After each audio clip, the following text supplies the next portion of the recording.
Bah, évidemment, on trouve que c'est regrettable parce que c'est une situation qui n'est pas favorable pour le personnel de vente.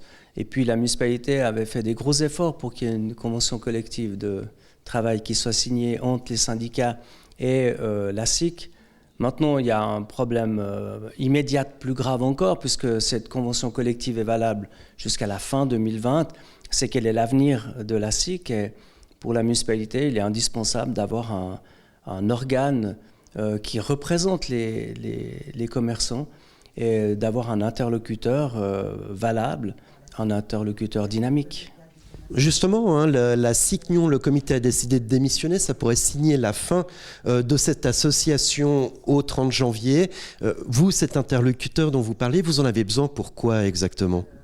Alors c'est clair que si la SIC n'existait plus à fin janvier, ça serait un problème d'abord pour l'application de la convention collective, puisque cette convention tomberait faute de combattants, mais pour la municipalité, ne pas avoir d'interlocuteur pour discuter de l'avenir de la ville, pour parler de l'aménagement de l'espace public, pour parler des grands projets comme le cœur de ville, la boucle des adresses, le projet de Perton. Les commerçants sont des acteurs importants de la ville et on a besoin qu'ils soient représentatifs et qu'on puisse discuter avec eux pour échanger.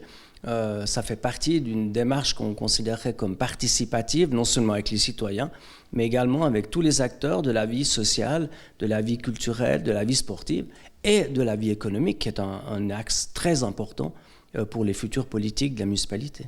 Jusqu'à présent, il existait 2 conventions collectives communales sur les 309 communes du canton de Vaud et les 2 sont échues depuis 2017. Alors tout le monde appelle à une convention collective cantonale, mais il y a tellement d'acteurs. Comment agir pour mener sur les fonds baptismaux cette convention cantonale collective de travail ? Alors, il est certain qu'une convention collective au niveau cantonal, voire fédéral, serait une bonne solution. Pour le moment, c'est une forme d'oreiller de paresse en disant, en attendant une convention collective cantonale, il n'y a pas de raison que les communes en fassent une. Je pense qu'il va falloir trouver une solution pragmatique, peut-être en enlevant de ce projet de convention collective un certain nombre de catégories de commerce. Il y a déjà eu des discussions, j'ai participé à des discussions au niveau cantonal avec les centres patronaux, les syndicats, des représentants des grands magasins notamment. Il y a encore un bon bout de chemin à faire parce que tout le monde n'est pas sur la même longueur d'onde. Oui, il y a un bon bout de chemin à faire, mais pour l'instant, il y a urgence. En tout cas, pour le commerce lyonnais, la présidente démissionnaire de la SICNION annonce avoir un plan B et vouloir discuter avec vous en tant que syndic. Quelle pourrait être la forme de ce plan B ? Comment la SIC pourrait-elle renaître de ses cendres ? Alors je l'ignore, il y a une chose qui est certaine, c'est que c'est une crise, et une crise c'est une opportunité. Peut-être qu'il faut inventer une nouvelle formule.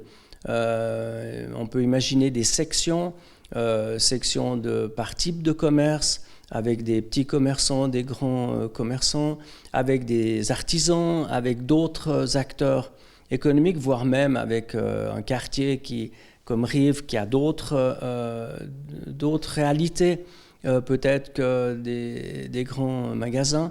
Donc voilà, il y a une réflexion à faire, il y a une sorte d'état des lieux.